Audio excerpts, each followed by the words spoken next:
Programme में आपको खुशामदीद कहते हैं। मैं असदुल्ला खान हूँ। आज एक बड़ा हैपनिंग डे था, अदालतों में भी, अदालतों के बाहर भी बहुत कुछ हुआ है। आज इद्दत केस में फैसला महफूज होने के बाद खावर मानेका जो दरखास्त गुजार थे उन्होंने जज पर अदम एतमाद का इजहार कर दिया। फैसला महफूज हो चुका था, आज सुनाया जाना था। आज बहुत सारे लोग फैसला सुनने के लिए पहुंचे थे, लेकिन वकील के जरिए नहीं बल्कि बराह रास्त खुद जो खावर मानेका हैं उन्होंने कहा कि जी मैं आपका फैसला कबूल नहीं कर सकता क्योंकि हमें आप पर एतमाद नहीं है। तो फिर जज जो हैं शाहरुख अर्जुमन, उन्होंने हाई कोर्ट को लिख भेजा कि मुझ पर अदम एतमाद कर दिया गया है, आप फैसला करें कि ये केस मेरे पास ही रहेगा या किसी और के पास जाएगा। दिलचस्प बात यह है कि पहले भी इस केस में अदम एतमाद का इजहार किया गया था, लेकिन दरखास्त मुस्तरद कर दी गई थी जज साहब की तरफ से।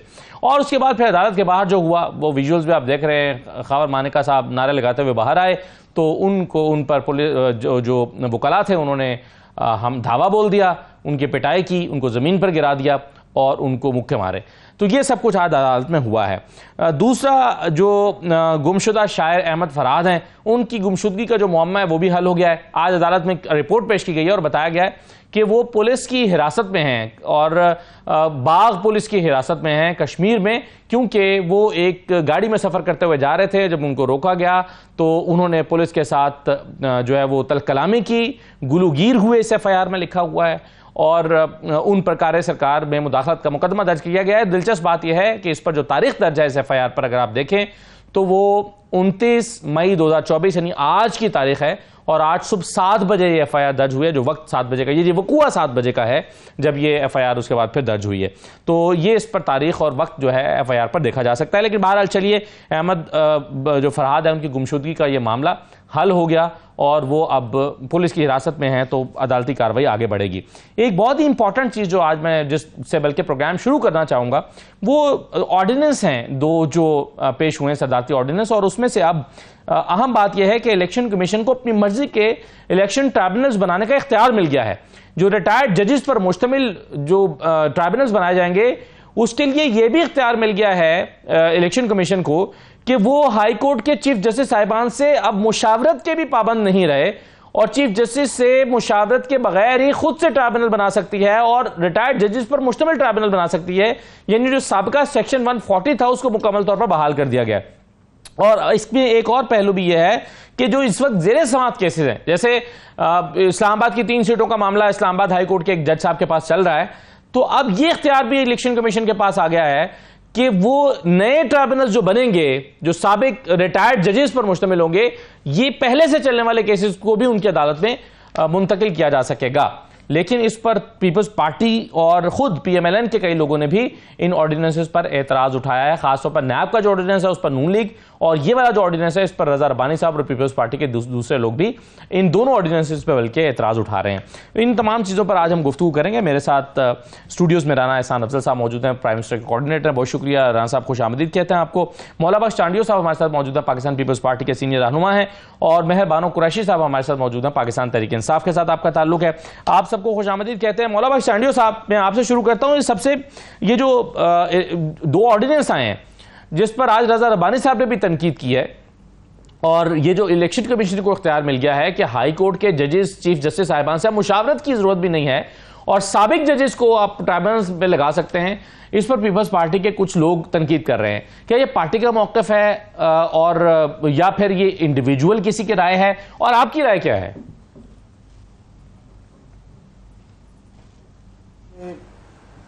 इलेक्शन कमीशन को बाख्तियार होना चाहिए, वो जो भी मामला खुद हाथ में ले वो कानून के मुताबिक ले।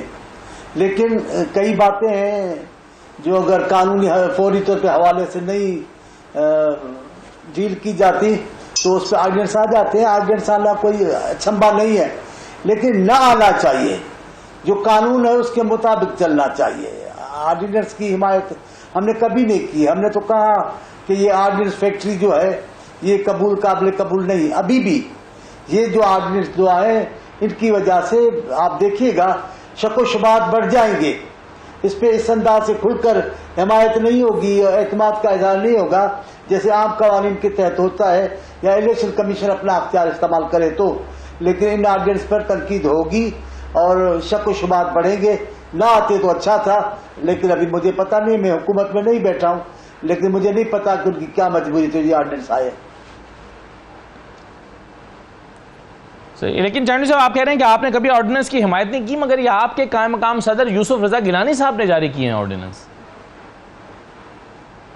मैं ये नहीं कह रहा हूं कि उन्होंने नहीं किया या उन्होंने किया तो गलत, मैं ये नहीं कह रहा हूं। ऑर्डिनेंस आने के हम हामी कभी नहीं रहे हैं, हंगामी हालात में आते हैं वो तो ठीक है, लेकिन ऐसे नहीं। और ये जो रिटायर्ड जजों की बात है वो भी मेरे को तो अच्छा नहीं लगता। जजेस बैठे हैं, उन पर एतमाद है। रिटायर्ड जजों को क्या, मैं दोनों की वजह से गलतफहमियां पैदा होगी, अदम एतमाद की फिजा पैदा होगी जो नहीं होनी चाहिए थी। बिल्कुल सही है, आप दुरुस्त फरमाया आपने। मैं राना साना अफजल साहब, इसका क्या आपके ख्याल में, क्या आपको मंतिक समझ आती है कि मौजूदा जो हाजिर सर्विस जजेस हैं उनके ऊपर अदम एतमाद का इजहार करना है? क्या ये कि रिटायर्ड जजेस अपनी मर्जी के लगा के उनके सामने ये ट्राइब्यूनल्स में मुकदमात पेश किए जाएंगे? क्या मंतिक हो सकती है इसमें? क्यों नहीं लाहौर हाई कोर्ट ने जो नाम दिए हैं उन पर मुश्तमिल जजेस ट्राइब्यूनल्स बनाए जा रहे हैं? बिस्मिल्लाहिर्रहमानिर्रहीम। देखें, इन ऑर्डिनेंसेस को मैंने डिटेल में नहीं पढ़ा, लेकिन मैं अपना ओपिनियन, एक प्रिलिमिनरी ओपिनियन दे सकता हूँ इसके ऊपर कि मुझे ये क्या लग रहा है। देखें, एक तो ऑब्वियसली आप जानते हैं कि अदालती निज़ाम पहले ही क्लॉग्ड है और जजेस की जो है वो कह लें कमी है और केसेस बड़े अरसे से बड़े पेंडिंग चल रहे होते हैं।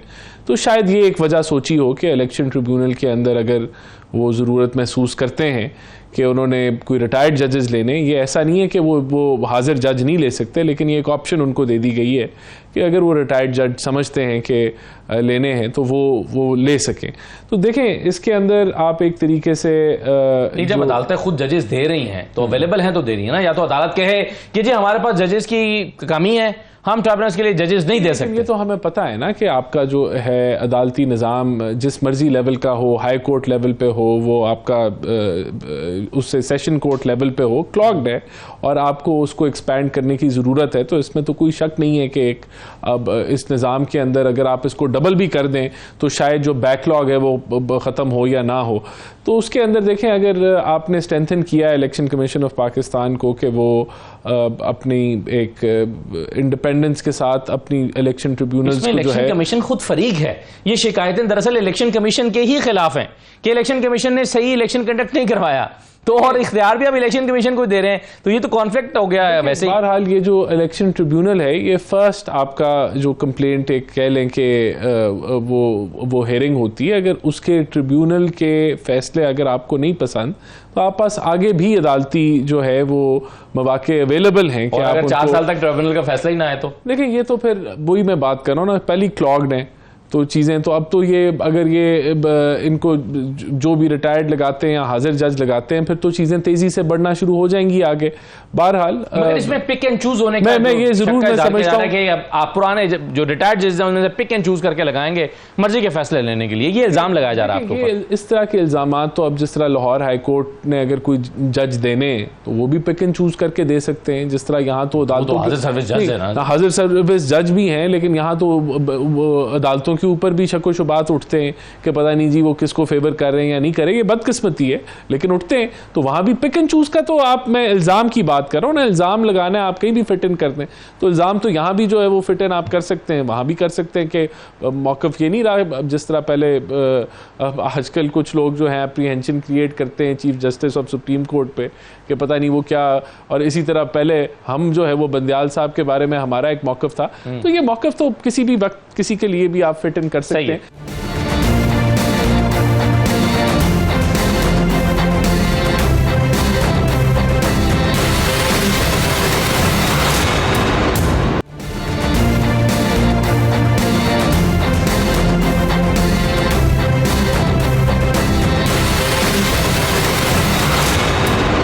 जो पहले से ट्राइब्यूनल्स के पास चल रहे हैं मामलात, जो शिकायत हैं, उनको भी उठा के भेजा जा सकता है उन जजेस के, उन ट्राइब्यूनल्स के पास जो रिटायर्ड जजेस पर मुश्तमिल होंगे। यानी जैसे इस्लामाबाद की 3 सीटों का मामला है, तो शायद ये भी मौजूदा जो इस वक्त जो ट्राइब्यूनल चल रहा है उससे बाहर, उनके दायरे से बाहर निकला है। कैसे देख रहे हैं आप इसको? जी, बिस्मिल्लाहिर्रहमानिर्रहीम। और सबसे पहले तो अस्सलाम वालेकुम आपको। बहुत सारे पहलू हैं और कुछ और गुफ्तगू भी की, मैं उन सबको एड्रेस करना चाहूंगी अगर आप मुझे मौका दें। अभी राना साहब ने फरमाया कि एप्रीहेंशन क्रिएट करते हैं अदालतों में, तो आज आपने देखा एक केस इद्दत का जो 3 महीने से चल रहा था, जिसके ऊपर दलाइल मुकम्मल हो गए, आज सिर्फ उसकी हियरिंग, उसका फैसला आना था, तो उस पे मानिका साहब ने किस तरह एप्रीहेंशन क्रिएट किए और उस केस को अब जज साहब ने अपने आप को रिक्यूज कर दिया। मतलब क्या दबाव महसूस किया कि 3 महीने सुनते रहे, पहले मुस्तरद की उनकी रिक्वेस्ट और आज रिक्यूजल आ गया। और मैं बताना चाहूँ कि खैबर मानिका साहब को ज़रूर एक वकील से वो ढेर ज़रूर हुए हैं उनके मुक्के से, मगर जो मानिका साहब ने अदालत के अंदर गुफ्तगू की और जो ज़बान इस्तेमाल की, हम सबको उसको भी कंडेम करना चाहिए है। वो उनको ज़ेब नहीं देती कि वो इस तरह की ज़बान इस्तेमाल करें। बुशरा बीबी जो हैं, उनकी बेशक तलाक हुई होगी मगर उनकी बच्चों की वो आज भी वालदा हैं। और इस तरह का एक तो ये केस ही इतनी घटिया नौयत का था कि इस पे जितनी बात की जाए उतना ही बंदे का दिल खराब होता है। मैं इस पर चाह रहा था कि जरा इस पर आगे चल के इस मामले पे बात करूं, लेकिन अगर हम ऑर्डिनेंस पे बात कर लें पहले तो एक चलें टॉपिक मुकम्मल हो जाएगा। आते हैं, चलें ऑर्डिनेंस पे बात करते हैं। देखिए जी, सबसे पहले तो आपने खुद ही पूछा कि मंतक क्या थी, और मैं पूछना चाहती हूँ कि उजलत क्या थी। अभी सेनेट का सेशन मुकम्मल हुआ था, अभी नेशनल असेंबली का सेशन आना है कुछ दिनों में। कुछ ऐसा हंगामी तो नहीं था कि ये 2 ऑर्डिनेंस लाने की जरूरत थी। और ये वो दोनों जमातें हैं, अब प्रेसिडेंट साहब जो हैं वो पीपल्स पार्टी के हैं, मशवरा आया है प्राइम मिनिस्टर हाउस से जो नून लीग के हैं, दोनों पार्टीज तनकीद भी कर रही हैं, दोनों लाताल्लुकी का भी इजहार कर रही हैं, दोनों ये भी कह रहे हैं हमें नहीं मालूम। मेरा तो ये भी सवाल है कि ये ऑर्डिनेंस आए कहाँ से और इनकी जरूरत क्या पड़ी जो इस वक्त लाने थे, ये असेंबली के थ्रू पास करवाते। इनका तो तारीखी मौकफ रहा है ना कि ऑर्डिनेंस अच्छी नहीं होती, ऑर्डिनेंस के जरिए पार्लियामान को नहीं चलाना चाहिए, ना ही हुकूमत को चलाना चाहिए। तो आज ये खुद ही अपने अल्फाज पे यू टर्न लेते हुए बहुत खूबसूरती से यू टर्न ले रहे हैं और ऐसे इकदाम ले रहे हैं जो जमहूरियत के खिलाफ हैं। देखिए, हम सबकी कंप्लेंट जो है वो इलेक्शन कमीशन ऑफ पाकिस्तान के ही खिलाफ हैं, जैसे आपने कहा। अब इलेक्शन कमीशन ऑफ पाकिस्तान ही फैसला करेगी कि कौन हमारे केसेस सुनेगा। और याद रहे, ये वो इलेक्शन कमीशन ऑफ पाकिस्तान है कि जिसके सामने हम पहले अपने केसेस लेकर गए, अपील सबसे पहले वहां लेकर गए। मेरी अपील आज भी इलेक्शन कमीशन ऑफ पाकिस्तान में पड़ी है, उस पर फैसला महफूज है, और वो भी फैसला ऐसे महफूज हुआ कि जुरिस्डिक्शन खत्म हो गई, उन्होंने दलाइल नहीं सुने और आज तक फैसला भी नहीं आया। तो इस इलेक्शन कमीशन ऑफ पाकिस्तान पे तो किसी को एतमाद नहीं है। हर कोई कहता है कि इलेक्शन मुतनाज़ा हुए, कोई जमात नहीं है जो ये बात नहीं करती। तो उसी इलेक्शन कमीशन के हाथ में आपने इतना इख्तियार कैसे दे दिया, वो भी एक सदारती ऑर्डिनेंस के थ्रू। मुझे तो समझ नहीं आ रही कि इस मुल्क में हो क्या रहा है, कौन चला रहा है, किस मंतक से चलाया जा रहा है, और क्या इसके पीछे कोई सोच है या कोई दानिस्त है, या बस एक नी-जर्क रिएक्शंस में ये कर रहे हैं सिर्फ और सिर्फ पाकिस्तान तहरीक इंसाफ को बाहर रखने के लिए और उसको नुकसान पहुंचाने के लिए। सही है। ये मौलाना चांडियो साहब, ज़्यादातर जो शिकायत हैं इलेक्शंस की वो उसकी बुनियाद ही ये है कि हमारे फॉर्म 45 और 47 मैच नहीं करते। यानी बुनियादी तौर पर इल्ज़ाम यह है कि जो हमारे पास फॉर्म 45 हैं उसको तरमीम करके, उसके अंदर तब्दीलियां करके, उसको फॉर्म 47 बना के और फिर 45 में भी तब्दीलियां करके उसको अपलोड किया गया वेबसाइट के ऊपर, और हमने देखा भी ओवर राइटिंग भी हुई थी कहीं पर और मुख्तलिफ जगहों मुख्तलिफ तरीके से उसको किया गया। तो ये इल्ज़ाम तो बराह रास्त इलेक्शन कमीशन ही के ऊपर लगाया गया है दरख्वास्त गुजारों की तरफ से। तो अब इलेक्शन कमीशन के ही पास इख्तियार भी आ गया है, तो आप इसको दुरुस्त समझ रहे हैं इस सारे मामले को? दुरुस्त और गलत समझना इस वक्त मेरी तरफ से नहीं है। असल बात है हालात कैसे हैं, जरूरत क्या है इन फैसलों की, उस पर बात हो सकती है। दुरुस्त है गलत है मैं अभी फिलहाल तो नहीं कह सकता, लेकिन इलेक्शन कमीशन पर को सरेआम गालियां देते रहे, नाम ले लेकर लानतें भेजते रहे, उनके सामने अगर गालियां दी, ऐसा भी तो नहीं होता है इदारों के साथ। ये तरीक़ाकार भी गलत है। शुरू से आगाज से ही आप अदम एतमाद करते रहेंगे तो इदारे कैसे काम करेंगे? इदारों को भी मौका देना चाहिए, लेकिन अल्लाह की मेहरबानी से आवाम है, अगर गलत बातें होंगी तो उसकी बेहतरी भी की जा सकती है। लेकिन जहां तक आप देखें इलेक्शन का अमल ही खराब है, तो फिर ये तो सूबाई सूबे की एक हुकूमत ले बैठे हैं, असेंबली में भी बैठे हैं, अपोजिशन लीडर भी हैं। कहाँ गलत है? ये सारे अमल को तो कबूल किया है, सारे अमल में तो साथ चल रहे हैं, हर मशावरत में साथ हैं। हम साथ भी रहेंगे, अलग भी, ऐसा नहीं होगा। जो तनकीद हम पर करते हैं कि जब साथ भी है अलग भी है, तो आप क्या कर रहे हो? आप भी तो वही कर रहे हो, खड़े अलग हो, असेंबली में बैठे हो, वजारतें ले रहे हो, चीफ मिनिस्ट्री ले ली है, जनाब हम अलग हैं। कैसे अलग हो जनाब? इस सारे अमल में आप भी शरीक हैं और आपने इस अमल को कानूनी जायज करार दे दिया है। सही है जी। मेहरबान कुरैशी साहब, कुछ कहना चाहेंगे आप?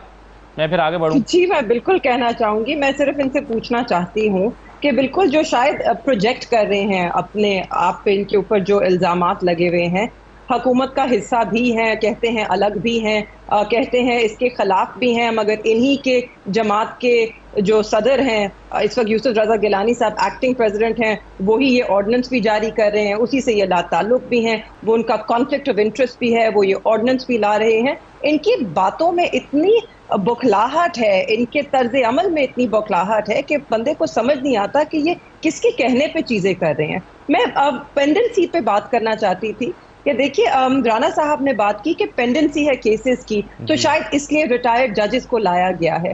हालांकि जो चीफ जस्टिस हैं लाहौर हाई कोर्ट के, उन्होंने तो जजेस दिए, शायद इन्हें नाम पसंद नहीं आए, मगर अगर पेंडेंसी और बैकलॉग की इतनी फिक्र है राना साहब आपको, आपकी जमात को, तो आपको किसने कहा था कि 200 से जायद केसेस एक बंदे पे दर्ज करें, फिर हमारे हर जमात के रहनुमा पे दर्जनों FIR करें एक ऐसे मामले पे कि जिसपे वो उस शहर में मौजूद नहीं थे, फिर उसके बाद वही केसेस हैं जिनको ये लटका रहे हैं, रिमांड पे रिमांड देते हैं, बेल्स रिजेक्ट करते हैं, आगे केस की हेयरिंग के लिए जाओ तो आयोग कहता है कि जी हमारी तो इन्वेस्टिगेशन ही नहीं मुकम्मल हुई। तो अगर पेंडेंसी खत्म करनी है तो नेक नियति से फिर इन केसेस को आगे चलाएं, डरे मत, खौफजदा मत होएं, इंसाफ होने दीजिए।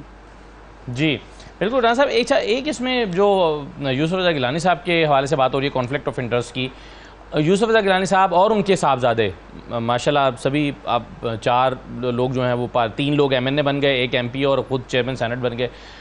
अब इनमें से जो शिकायत हैं खुद यूसुफ रजा गिलानी साहब के बेटों के खिलाफ भी हैं और यूसुफ रजा गिलानी साहब के अपने खिलाफ भी हैं ट्राइब्यूनल्स में, और वही इसके लिए ऑर्डिनेंस भी जारी कर रहे हैं। देखिए, तो ये कॉन्फ्लिक्ट ऑफ इंटरेस्ट है या नहीं है? ये कॉन्फ्लिक्ट ऑफ इंटरेस्ट नहीं है, ये तो देखें, आप देखें 2018 को निकाल लें, तब हमने पूरी इनकी PTI के ऊपर इल्ज़ाम लगाया था कि इन्होंने धांधली की, और उस वक्त जो इलेक्शन कमीशन है या जो पूरा निज़ाम था, सेटअप था, वो इसके अंदर शामिल था। हमारा मौक़िफ़ तो ये था कि अदलिया भी उस वक्त की और उस वक्त की इस्टेब्लिशमेंट भी उसमें शामिल थी। तो ये देखें, इसका तो क्या मामला, टोटल जो शिकायत थी ना वो 14 थी, नहीं उज़रदारियां जो इंतखाबी ट्राइब्यूनल्स के पास आई। नहीं देखें, बात ये है, फिर भी वो निज़ाम जो है हमने डीरेल नहीं किया, हमने चले और हमने असेंबली से अपना हक मांगा कि आप इसके अंदर जो है वो मगर आप ये तो कहते थे ना कि ट्राइब्यूनल्स का फैसला आना चाहिए, हाँ बिल्कुल जल्द आना चाहिए। बिल्कुल कहते थे। तो वो देखें, एक इंडिपेंडेंट वो मामलात हैं और वहाँ से बिल्कुल चीज़ें चलनी चाहिए और वहाँ चलें, और अब चलेंगी मेरे ख्याल से। ये इस ऑर्डिनेंस के बाद जब ये जो भी अपने जजेस जब जो रिक्वायर्ड हैं वो बुला लेंगे तो वो मामलात आगे बढ़ेंगे। देखें, ये तो जो हारता है वो फिर इल्ज़ाम लगाता है, तो वो उनके इल्ज़ाम पे आप कहें कि अब ये कॉन्फ्लिक्ट ऑफ इंटरेस्ट बन गया, वो तो पूरा ओवरऑल ही देखें, यही वो लोग हैं जो जिस तरह अभी पहले कहा, KPK की हुकूमत इनके पास नहीं है क्या? इनके पास एक सूबे की हुकूमत नहीं है? तो क्या आप पूरे जहाँ जीत गए वहाँ आप कहें कि जी ये बिल्कुल ठीक है, बल्कि जहाँ हम हार गए वहाँ बिल्कुल गलत है? तो ऐसे नहीं है, आपने मुल्क को आगे बढ़ने देना चाहिए। ये मामला साइड पे चलें, बिल्कुल अगर किसी का कोई साबित कर दे, यहाँ ट्रिब्यूनल में किसी कोई समझता है उसको हक नहीं मिला, तो अगले कोर्ट में वो अपना वो मामला लड़े। और बिल्कुल अगर वहाँ डिले है तो आए बैठें असेंबली के अंदर, हम बात करें कि क्यों डिलेज़ हैं, जुडिशल रिफॉर्म्स के ऊपर बहस करें, आए बैठें, अगर कंसेंसस डेवलप हो जाता है तो जुडिशल रिफॉर्म्स कर लेते हैं। लेकिन ये तो कोई तरीका नहीं है ना कि आप कहें कि मुल्क को हमने स्टैंड स्टिल ले आना है, हमने आगे चलने नहीं देना, हमने जो है वो इसको बांग्लादेश वाला मामला जो हुए वो दोबारा रिपीट हो जाएंगे। तो ये मौक़िफ़ गलत है। आप समझते हैं कि जी ट्रिब्यूनल से फैसला नहीं आएगा इस टेन्योर के अंदर, आपका ये मौक़िफ़ है, या अगर आ जाएगा हमारे खिलाफ तो आगे अदालतों का फैसला नहीं आएगा। अगर कोई डिले हो तो आए बैठे पार्लियामेंट में बात करते हैं, पार्लियामेंट के अंदर जुडिशल रिफॉर्म्स अगर आप करना चाहते हैं तो करें। बहुत सारी ऑफर्स आपने दे दी।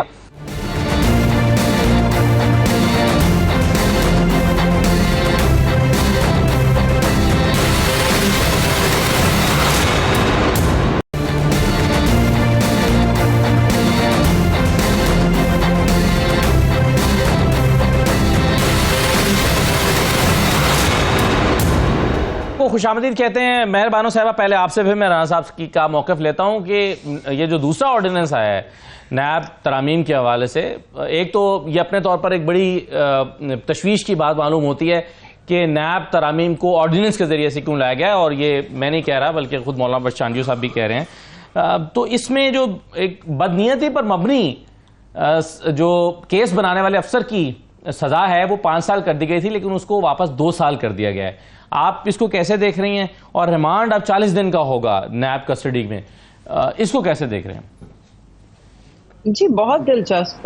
जैसे कि मौलाना बख्श साहब ने खुद अभी कहा, सारा अमल ही मशकूक शायद लग रहा है। देखिए, ये वो जमातें हैं जो पहले जो पीडीएम की हुकूमत भी आई थी तो उन्होंने ही नैब में तरमीम की थी और वो इस सब के बड़े खिलाफ थे। तो आज क्या ज़रूरत पड़ी कि वो भी पार्लियामान के ज़रिए नहीं मगर एक प्रेसिडेंशियल ऑर्डिनेंस के ज़रिए ये तरमीम लेकर आएँ, इसकी समझ नहीं आती। मगर जो ये बात है कि 5 साल से 2 साल कर दी है, वो शायद इसलिए क्योंकि 5 साल पे बेलेबल नहीं होता ऑफेंस और 2 साल पे बेलेबल होता है। तो अब अफसरों को ये भी पता चल गया कि जी बेल भी हो जाएगी, केस भी लटक जाएगा, आप खुल के बनाइए बदनीयती पे मबनी केसेस, आपका हाथ नहीं रुकना चाहिए है। और ये तो हमने देख लिया, हमें ये सब मालूम है। अब फिर मैं दोहरा रही हूँ, कुछ दिन पहले पंजाब की काबीना मिली, उन्होंने भी फैसला किया कि वो पाकिस्तान तहरीक इंसाफ और इमरान खान के खिलाफ केसेस दायर करेंगे। तो ये सब उस अमल का तसलसल ही लग रहा है।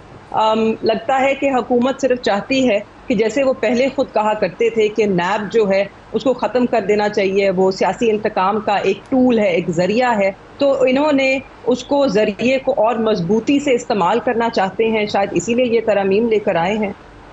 मगर आखिर में बस एक जुमला कहूँगी, लिखने वाले ने भी क्या खूब लिखा है कि सबको अपना थूका चाटना पड़ रहा है। सही है, ये पता नहीं किस शायर का शेर आप सुना रही हैं, लेकिन राना साहब ये बताइए कि ये क्या ज़रूरत इसकी महसूस हुई होगी कि 5 साल अगर ये मतलब एक बंदा पहले ही तस्लीम किया जा रहा है कि वो बदनीयती पर मबनी केस बना रहा है, तभी तो उसको सज़ा हो रही है ना 2 साल की 5 साल की। यानी आप कह रहे हैं, हम तस्लीम कर रहे हैं कि नहीं उसका गुनाह इतना बड़ा नहीं है, अगर वो किसी पे बदनीयती पर मबनी केस बना दे तो इतना बड़ा गुनाह नहीं है, थोड़ा कम गुनाह है। लेकिन सबसे पहले तो मैं समझता हूँ कि देखें सबसे पहले तो बिल्कुल मैं एग्री करता हूँ कि ऑर्डिनेंसेस के ज़रिए मामलात को चलाना एक जमहूरी माहौल के अंदर अच्छा नहीं है। और बहरहाल ये ऑर्डिनेंस आई है तो इसकी जो रिमांड की का जो मामला है 14 से 40 दिन के अंदर, इसका तो मेरे ख़्याल से ये नैब की तरफ से ही ओपिनियन ये था कि बड़ा थोड़ा टाइम है और इसके अंदर इन्वेस्टिगेशन करने के लिए इसको थोड़ा बढ़ाया जाए। ये जो ऑर्डिनेंस आई है इससे मेरा ख़्याल था पीटीआई तो खुश होगी, क्योंकि जो हम तरामीम लेके आए थे उसके वो ख़िलाफ़ थी। तो अब अगर उनके अंदर से कुछ चीज़ें रिवर्स हो गई हैं तो कम से कम पीटीआई को तो यू टर्न नहीं लेना चाहिए। बहरहाल हमारे पे ये इल्ज़ाम लगा रहे नहीं, हमारे पे ये इल्ज़ाम लगा नहीं वो देखिए बात ये है कि हमें तो ये यू टर्न का कह रहे हैं कि हमने यू टर्न लिया है, लेकिन ये भी यू टर्न ले रहे हैं ना। ये जो हमने तरामीम की थी ये कह रही थी कि हम कोई अपना बेनिफिट लेना चाह रहे हैं, तो अब अगर ये वापस हो गई है तो इनको इसको वेलकम करना चाहिए। इनको कम से कम मैं ये ज़रूर कहूँगा कि ये 40 दिन जो रिमांड की इन्होंने बात की है, ये तो चले वो उनका ये ख्याल होगा नैब वालों का कि उनको इन्वेस्टिगेशन ज़्यादा करनी है। ये मुझे भी नहीं समझ आ रहा कि ये 5 से 2 साल की क्या वजह है। ओवरऑल मेरा पर्सनल ओपिनियन ये है कि नैब को बिल्कुल हमें खत्म करना चाहिए कि 5 की बजाय 10 साल कर दें सज़ा। बिल्कुल मेरा बनाएगा क्यों कोई किसी के खिलाफ? देखें ये आपके खिलाफ अगर मुझे पता होता तो मैं लीगल ओपिनियन जो है वो लीगल टीम से लेके आता। बहरहाल मेरा ये पर्सनली ये ख्याल है कि हमें ख्याल में लीगल टीम के पास कोई ओपिनियन मौजूद है? नहीं, डेफिनेटली होगा ऑर्डिनेंस वरना ना आती, लेकिन मेरा ये ख्याल है कि हमें अकाउंटेबिलिटी को अक्रॉस द बोर्ड, क्या ओपिनियन देने के लिए कोई ओपिनियन मौजूद होगा उनके पास? ओपिनियन तो होगा ये नहीं बिल्कुल होगा ना। देखें असल ऑर्डिनेंस आई है तो फिर उसको वो डिफेंड भी करेंगे।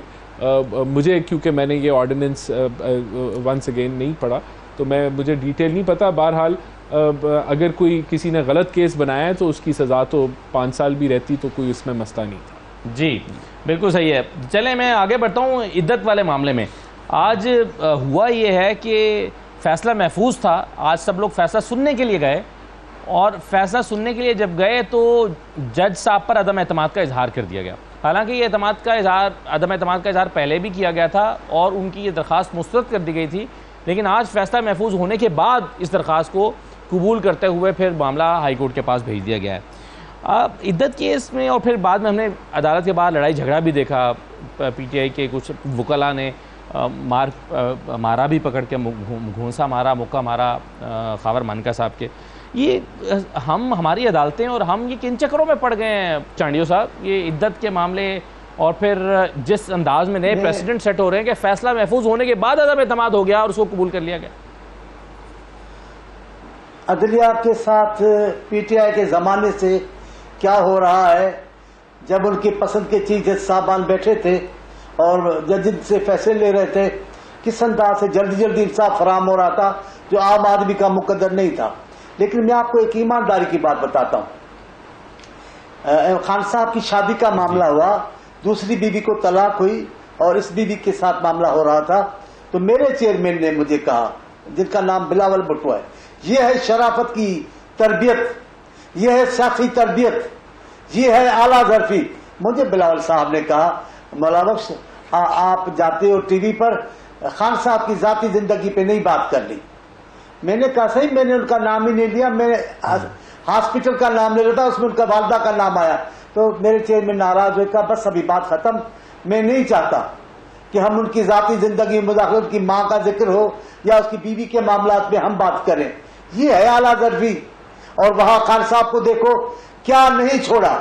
देखिए मियाँ साहब हमारे मुल्क के एक बहुत बड़े सियासतदान है, क्या किस अंदाज से उसकी बेटी के लिए गुफ्तगू की आप तस्वर करते हैं?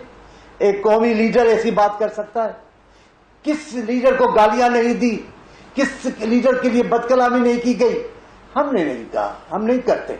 अभी भी मैं यही कह रहा हूं, मैं उनकी जाती जिंदगी में क्यों बात करूं, लेकिन मेरे लीडर ने मना किया कि ये बात नहीं करने की। निकाह का मामला है, जाती मामला है, अल्लाह का मामला है, जो शरई साहिबान बैठकर, कानूनी माहिरीन बैठ के मसला हल करें, मुझे अच्छा नहीं लगता।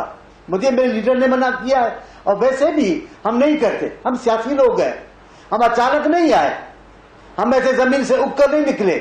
हमने जदोजहद की है, हमने तरबियत दी है, हमने मकतल गाहें देखी हैं, हमारे कारकुनों ने जेल भरे हैं, शाही किलों में हमारी खवातीन रही हैं। हम गैर सियासी बात की हिमायत नहीं करते। कानूनी मामला है, आईनी मामला है, जिस अंदाज में भी कानून वाले हल करें। शरई मामला है, शरीयत के साहिबान बड़े बैठे हैं, क्या शरीयत कहती है वो खुद देखें। मेरे लीडर इस मामलात में नहीं बात करते, न हमारे बात करने की हिमायत करते। सही है, बिल्कुल ठीक है। आप कहते हैं कि ज़ाती ज़िंदगी में बात नहीं करनी चाहिए, बिल्कुल उसूली तौर पर ये दुरुस्त बात है। अब मामला चला गया हुआ है अदालत के पास, लेकिन आज में मेहरबानो साहबा क्यों अपने जब्त पे काबू नहीं रखा पीटीआई के लोगों ने? कमरा अदालत में पहले बोतलें उछाली, शेम शेम के नारे लगाए खावर मानिका पर, बाहर आकर उन पर धावा बोल दिया, उनकी पिटाई की। चलिए मामला अदालत में चल रहा है, हो सकता है फैसला आपको पसंद ना आया हो सकता है कि फैसला आपके खिलाफ हो, या हो सकता है आपके हक में भी हो। जब मामला अदालत के पास है, आपके पास लीगल रेमेडीज मौजूद हैं, तो फिजिकल होने की जरूरत क्यों पेश आई? लीगल रेमेडीज तो बिल्कुल मौजूद हैं और लीगल रेमेडीज का हम पीछा भी कर रहे हैं, मगर जिस तरह बदकिस्मती से अदालतें चल रही हैं या जिस तरह उनको चलने से रोका जा रहा है, वो भी आपके सामने है। आज इस केस में महफूज फैसला सुनाया जाना था, इसके अंदर रिक्यूजल का बनता नहीं था मंतक। मुझे तो समझ नहीं आई, मगर जहाँ तक खावर मानिका साहब पे अदालत के अंदर जो मैंने सुना है, खवातीन इतने गुस्से में आ गई कि उन्होंने पानी की बोतल शायद फेंकी, क्योंकि उन्होंने इतनी घटिया गुफ्तगू की। किसी इंसान को ज़ेब नहीं देता कि वो किसी भी औरत के खिलाफ इस तरह की गुफ्तगू करे, खास तौर पे जो उनकी बच्चों की वालदा हो। मेरे ख्याल में ये पूरा जो केस है, जो इद्दत का केस है, इसके ऊपर पाकिस्तान की जो खवातीन हैं, आप किसी भी खातून से पूछें, चाहे वो किसी भी जमात से ताल्लुक़ रखती हो, सबको बड़ा इस पे सब रंजीदा है, सबको बड़ा गुस्सा है कि इतने घटिया नौयत का केस बनाया किस तरह। देखिए, एक औरत की गवाही उसकी इद्दत पर काफ़ी होती है। अगर आपने शरीयत को सामने रखना है तो ये शरीयत है, उसके नफ़ी करते हुए आपने ये केस चलाया। आज उस केस पे अपील थी, उस पे फैसला सुनाया जाना था। वहाँ पे मानिका साहब ने अपने वकील को कहा साइड पर हो जाए, और ख़ुद उन्होंने बहस की, और बहस तो नहीं की, जिस तरह की घटिया गुफ्तगू उन्होंने की।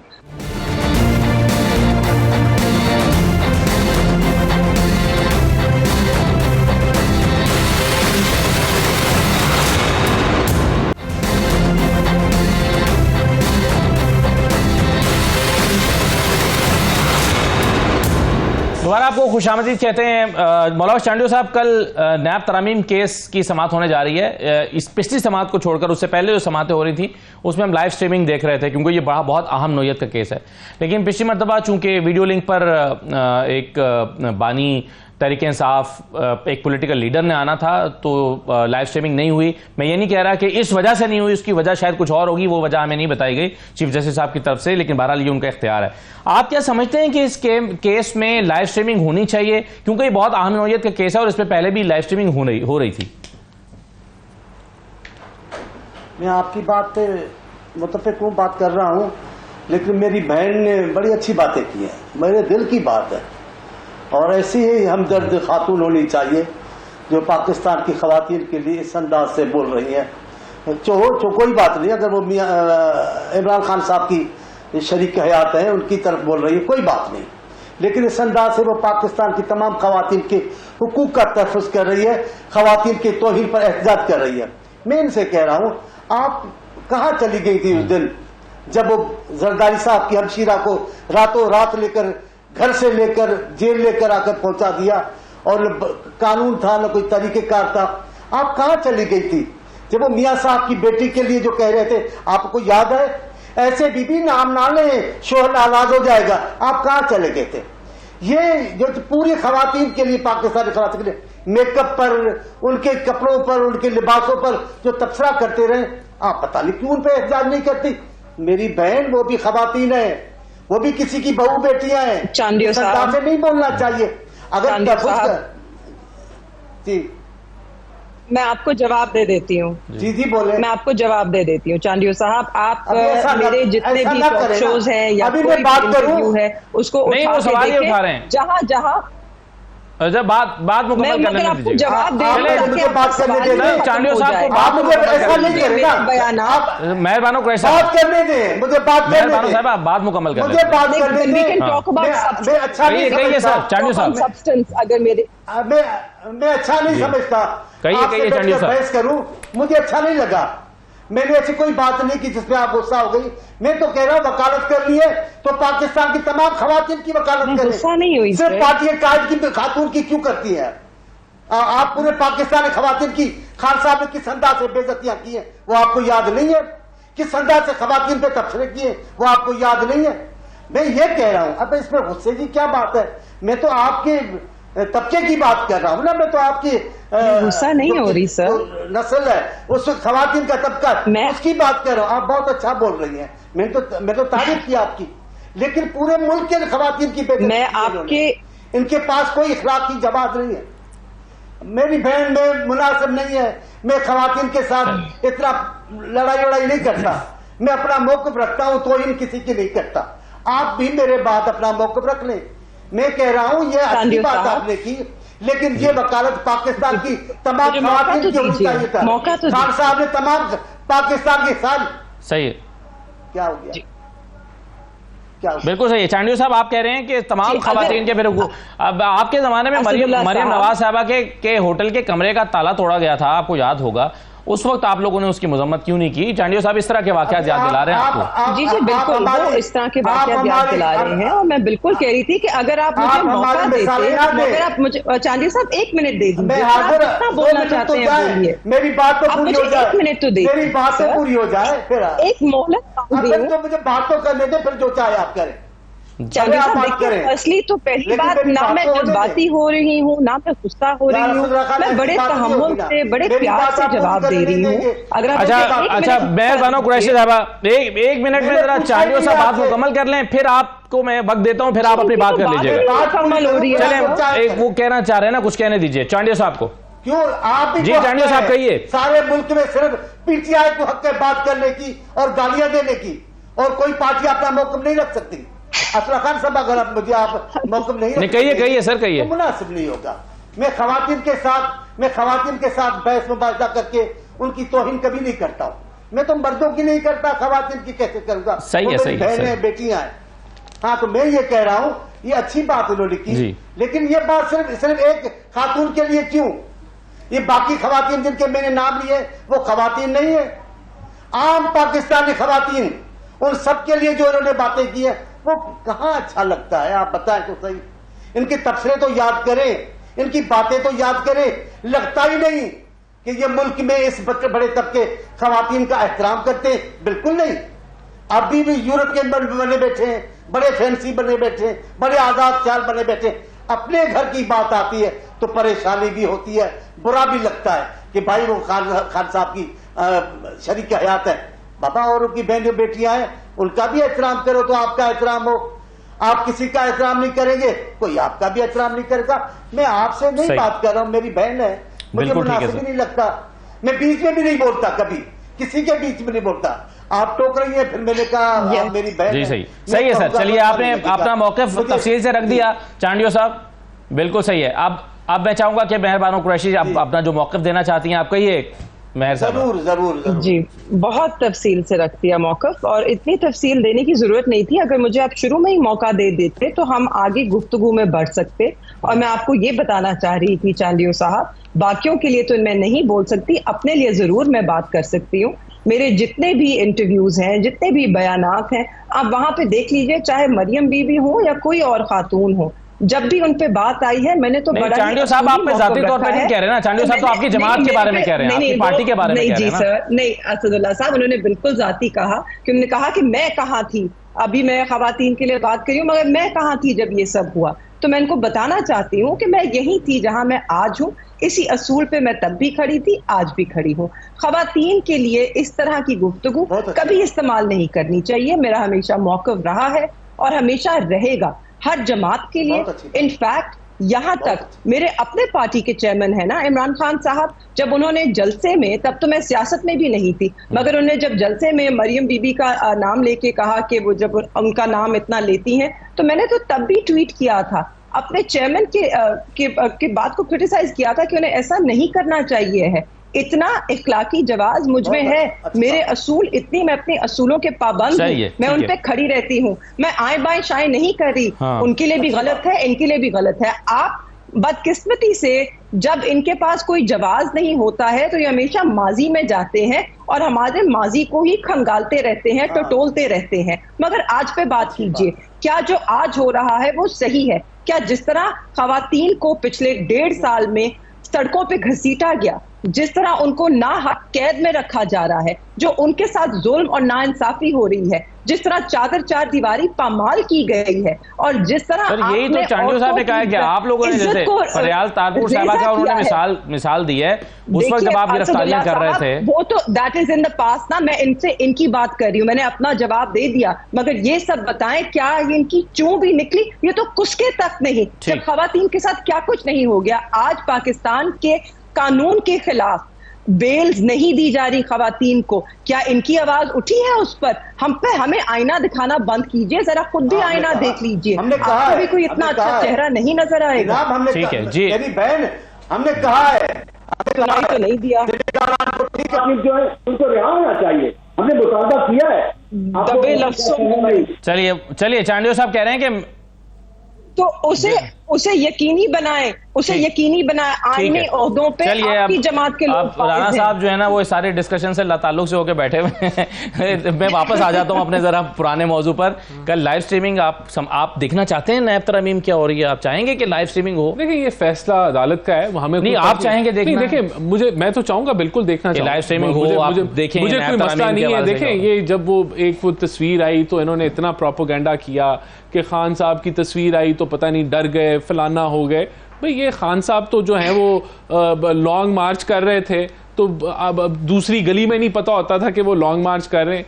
उनकी अगर लाइव स्ट्रीमिंग दिखा देंगे तो उन्होंने वही बातें करनी है जो वो पहले करते रहे हैं, पाकिस्तान के अंदर पोलराइजेशन फैलाने की, पाकिस्तान में नफरत की बीज बोने की। उसके अलावा तो उनको कुछ नहीं आता। तो मेरा पर्सनली ओपिनियन तो यही है कि कोई फर्क नहीं पड़ता, खान साहब ने वही करना है जो वो पहले करते रहे हैं। उन्होंने कल भी वही किया, आज भी वही करेंगे और आगे भी वही करेंगे। तो उनका चेहरा दिखाएं अवाम को, मुझे कोई फर्क नहीं पड़ता, फैसला अदालत का।